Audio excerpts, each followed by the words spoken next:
안녕하세요. 큰쌤 이대원입니다. 자, 이번 시간에는 새로운 단원으로 들어왔어요. 저번 시간에 생명의 특성에 대해서 배우고 단원을 마무리했고요. 이번 시간에는 사람의 물질 대사 단원에서 생명활동과 에너지에 대해서 배워보도록 하겠습니다. 자, 먼저 이 뒤편에 사진의 배경이 있는 거 이거 혹시 뭔지 아나요? 현미경으로 우리 몸의 어떤 부분을 찍은 거야. 뭔지 잘 모르겠죠. 이 색깔은 알아보기 쉽게 입힌 거예요. 자, 여기는 어디냐면 바로 우리 혓바닥이에요. 혓바닥에 이 맛을 느끼는 부위들이에요. 그래서 이 빨간색 점으로 된 것들, 이런 것들이 맛을 느껴줍니다. 그런 기관이에요. 혀에서 맛을 느끼는 거. 자, 이런 왜 맛을 느끼는 거, 이게 왜 사람의 물질대사, 에너지 관련된 것과 적혀 있을까? 바로 우리 알아보도록 하겠습니다. 자, 우리 그림 보면 학생이 앉아 있는데 표정이 어때요? 좋아. 근데 막 이제 덥고 이럴 때 시원하게 음료수를 지금 마시고 있어요. 이 음료수, 우리 덥고 목마를 때 음료수 하나 마시면 정말 맛있죠. 그런데 이게 정말 좋은데 이런 얘기를 들어봤어요? 음료수에 당이 너무 많이 들어있어. 그래서 너무 많이 섭취하면 몸에 좋지 않다.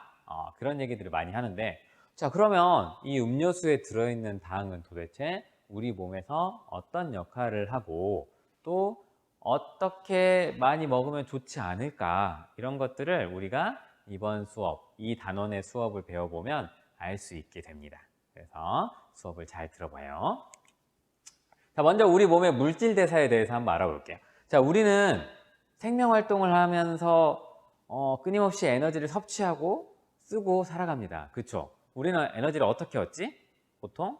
그래요. 음식물로 섭취를 하죠. 그래서 섭취를 해서 우리 몸에서 그거를 소화를 해요. 이 소화를 하는 것부터 물질 대사예요. 그래서 에너지를 얻고 또는 새로운 물질들을 만들어내고 하는 우리 몸에서 일어나는 모든 화학 반응이 다 물질 대사입니다. 몇 가지 예를 들어보자면, 자, 목은 뭐죠? 머리카락 끝에, 털 끝에 밑에 있는 그런 뿌리 같은 부분이야. 여기에서는 여러 분자의 아미노산을 결합해서 머리카락을 구성하는 단백질을 합성합니다. 즉 머리카락을 길게 만들어줘요. 그치? 모근이 죽으면 어떻게 돼? 머리카락이 안 나요. 그러면 탈모가 되겠죠. 자, 근육에서는 포도당을 이산화탄소와 물로 분해를 해요. 분해를 하면서 나오는 에너지를 가지고 운동을 하는 거지. 근육이 움직입니다. 간에서는 여러 분자의 포도당이 결합해서 글리코젠을 합성을 합니다. 에너지를 저장하는 거예요. 그치? 그러다가 몸에서 막 근육 운동 많이 하고 에너지를 써야 돼. 그러면 다시 글리코젠을 포도당으로 분해해서 보내줘요. 그러면 여기서 근육에서 그걸 받아가지고 이렇게 쓰는 거죠. 또 이자에서는 또 어떤 일이 일어나느냐? 여러 분자의 아미노산들을 결합해요. 그래서 소화효소 단백질을 만듭니다. 이자에서 만들어진 이 소화효소 단백질들이 장으로 나가서 우리가 먹은 음식물들을 소화를 해주는 거예요. 자, 그런데 보니까 이 물질 대사를 보니까 어떤 거는 합성해, 결합시켜요. 합성해요. 여기도 합성하고, 또 어떤 거는 분해해, 여기도 분해해요. 그렇죠? 그래서 물질 대사는 크게 만드는 것과 분해하는 게 있어요. 그걸 보고 동화작용과 이화작용이라고 합니다. 동화작용이라고 하는 건 뭐냐면 작고 간단한 물질을 크고 복잡한 물질로 만들어 나가는 거예요. 우리 몸에 필요한 물질을 만들어내는 거야. 그래서 이런 작은 아미노산 단위체들을 에너지를 이용해서 연결을 시켜가지고 큰 단백질로 만드는 이런 거를 보고 동화작용이라고 그래요. 반면에 이화작용은 크고 복잡한 물질을 작고 간단한 물질로 분해하는 거야. 그래서 포도당을 분해하면 에너지가 나오고 이산화탄소와 물로 분해가 됩니다. 그럼 나온 에너지는 우리가 쓰는 거죠. 에너지를 쓰려고 분해를 하는 거야. 그래서 동화작용과 이화작용이 있어요. 그래서 우리 몸에 굉장히 많은 물질 대사들이 일어나는데 이것들은 다 동화작용, 이화작용 두 가지 중에 하나에 속합니다. 그래서 굉장히 많은 것들을 만들어내요.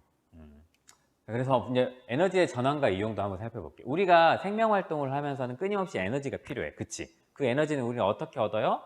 음식물을 섭취하면서 얻어요. 그치? 이 음식물에는 화학 에너지 형태로 에너지가 저장돼 있어. 근데 그거를 우리가 쓰려면 일단 먹어요. 먹으면 이거를 우리 소화기관에서 소화를 해. 음.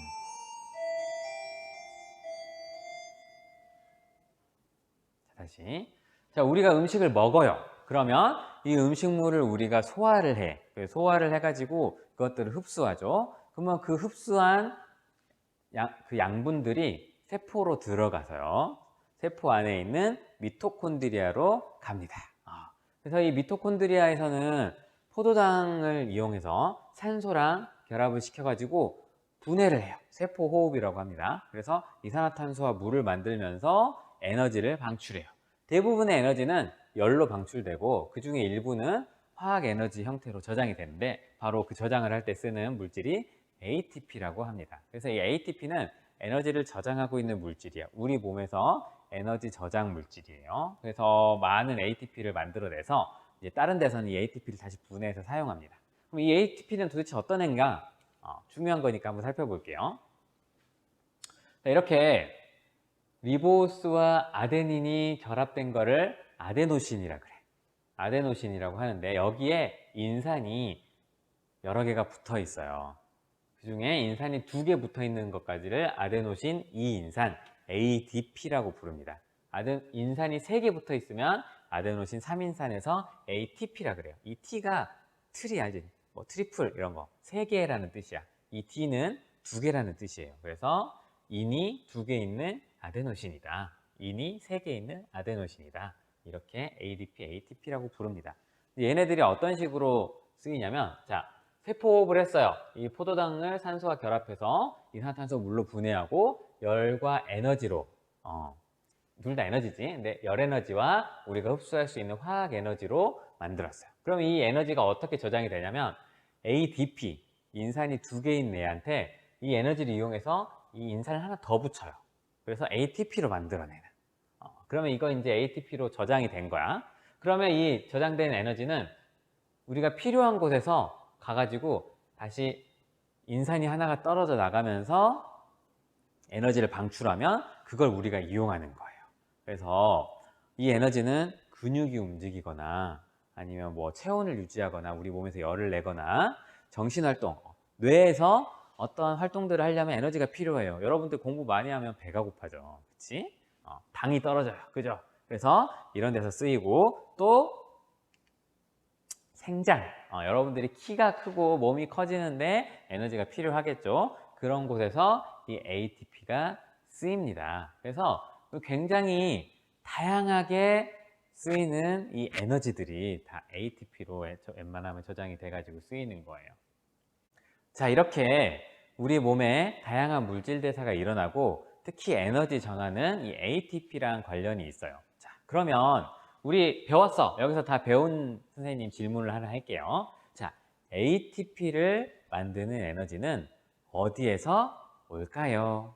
어디에서 올까요? 여러분들 댓글로 적어주면 되겠습니다. 수고하셨습니다.